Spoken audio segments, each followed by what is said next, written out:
നമസ്കാരം. ബി.ജെ.പി. സംസ്ഥാന അധ്യക്ഷൻ കെ സുരേന്ദ്രനെതിരെ നേതൃത്വത്തിൽ നിന്ന് പരസ്യ വിമർശനങ്ങൾ ഉയർന്നത് അതീവ ഗൗരവത്തോടെ എടുക്കാനാണ് കേന്ദ്ര നേതൃത്വം ഒരുങ്ങുന്നത്. സംസ്ഥാന നേതൃത്വത്തിലെ ആരും തോൽവിയിൽ കാരണം പറയാൻ പോലും തയ്യാറുമല്ല.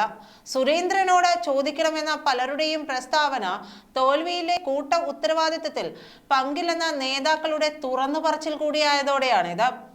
പാലക്കാട് ബി.ജെ.പിയിൽ ഈ തോൽവി വലിയ ചർച്ചയാകും. സന്ദീപ് വാര്യർ പാർട്ടി വിട്ടത് ഏശില്ലെന്ന് നേതാക്കൾ പറഞ്ഞുകൊണ്ടിരുന്നെങ്കിലും ഇപ്പോൾ എല്ലാവരും കുറ്റം സുരേന്ദ്രന് നൽകുകയാണ്. അടിത്തറയല്ല മേൽക്കൂരയാണ് പ്രശ്നമെന്നുള്ളതായിരുന്നു ഫലപ്രഖ്യാപനത്തിനു ശേഷം ബി.ജെ.പി. ദേശീയ കൗൺസിൽ അംഗം എൻ ശിവരാജന്റെ പ്രതികരണം. ശോഭാ സുരേന്ദ്രനെ സ്ഥാനാർത്ഥിയാക്കണമെന്ന് നേരത്തെ ആവശ്യപ്പെട്ടയാളാണ് ശിവരാജൻ. വോട്ട് ക്യാൻവാസ് ചെയ്യാൻ കഴിവുള്ള 3 മുഖങ്ങളാണ് ശോഭാ സുരേന്ദ്രൻ, വി മുരളീധരൻ, കെ സുരേന്ദ്രൻ എന്ന് അദ്ദേഹം പറയുന്നു. തോൽവിയുടെ കാരണം സംസ്ഥാന പ്രസിഡന്റിനോട് ചോദിക്കണമെന്നാണ് ചാനൽ ചർച്ചയിൽ സംസ്ഥാന വൈസ് പ്രസിഡന്റ് ബി ഗോപാലകൃഷ്ണൻ പറഞ്ഞത്. വർഗീയതയും കോഴയും കൂറുമാറ്റം അടക്കമുള്ളവ പാലക്കാട് തിരഞ്ഞെടുപ്പിൽ വിഷയമായപ്പോൾ പ്രതിരോധിക്കുന്നതിൽ വീഴ്ചയുണ്ടായോ എന്ന് പരിശോധിക്കേണ്ടതാണെന്നാണ് സന്ദീപ് വാചസ്പതി സാമൂഹിക മാധ്യമത്തിലെ കുറിപ്പിൽ പറഞ്ഞത്. പാർട്ടി അധ്യക്ഷൻ നേതൃത്വം നൽകിയിട്ടും വോട്ട് ചോർച്ചയുണ്ടായത് ഗൗരവമാണെന്നും പറഞ്ഞു. ഇതെല്ലാം വെളിവാക്കുന്നത് ബി.ജെ.പിയിലെ അസ്വസ്ഥത തന്നെയാണ്. അമിത ആത്മവിശ്വാസത്തിന്റെ ഫലം കൂടിയാണ് പാലക്കാട്ടെ തിരിച്ചടി. അച്ചടക്കത്തിന്റെ സീമയ്ക്കുള്ളിൽ നിന്നാണ് ബി.ജെ.പി. നേതാക്കളുടെ പ്രതികരണം. ശോഭാ സുരേന്ദ്രനും പി കെ കൃഷ്ണദാസും അമർഷം ഉള്ളിലൊതുക്കുന്നത് പാർട്ടിക്കുള്ളിൽ ആളി കത്തിക്കാനാണ്. എം.ടി. രമേശും അടുത്ത യോഗത്തിൽ ആഞ്ഞടിക്കും. കുമ്മനം രാജശേഖരനും വിമർശിക്കും. ഇതിനെ പ്രതിരോധിക്കാൻ വി മുരളീധരൻ പോലും സുരേന്ദ്രനൊപ്പം ഉണ്ടാകില്ല. ഇതോടെ പാർട്ടിയിൽ സുരേന്ദ്രൻ തീർത്തും ഒറ്റപ്പെടുകയാണ്.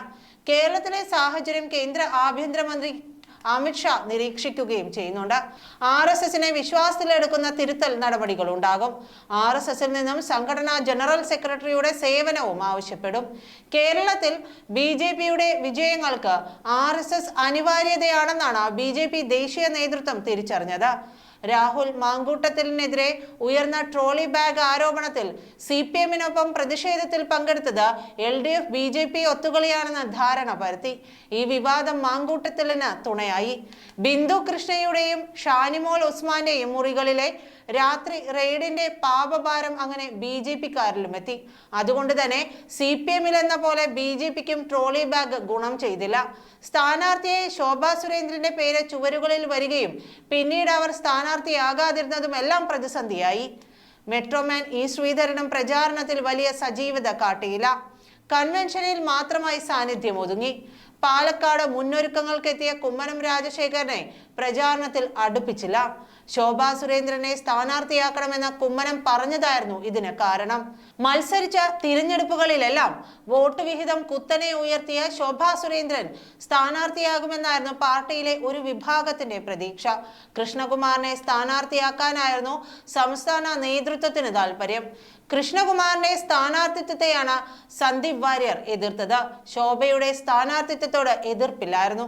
തിരഞ്ഞെടുപ്പ് ഘട്ടത്തിൽ സന്ദീപിനെ അനുനയിപ്പിച്ച് കൂടെ നിർത്താൻ ബി.ജെ.പി. സംസ്ഥാന നേതൃത്വം ശ്രമിച്ചില്ല എന്നതും വസ്തുതയാണ്. ബി.ജെ.പിയിൽ കെ സുരേന്ദ്രന്റെ പ്രവർത്തന രീതിക്കെതിരെ പ്രതിഷേധമുള്ളവരുണ്ട്. തൃശൂരിലെ വിജയത്തോടെ ഈ എതിർപ്പുകളെ മറികടക്കാൻ സുരേന്ദ്രന് കഴിഞ്ഞിരുന്നു. പാലക്കാട്ടെ തോൽവിയോടെ ഇത് മാറുകയാണ്. പാലക്കാട് നഗരമേഖലകളിൽ വോട്ട് നില ഉയർത്തി. മറ്റു മേഖലകളിലെ വോട്ട് നിലനിർത്തിയാൽ ജയിക്കാമെന്നായിരുന്നു ബി.ജെ.പിയുടെ കണക്കുകൂട്ടൽ. എന്നാൽ നഗരമേഖലയിലെ ബി.ജെ.പിയുടെ ശക്തി കേന്ദ്രങ്ങളിൽ പോലും വോട്ടുകൾ നഷ്ടമായി.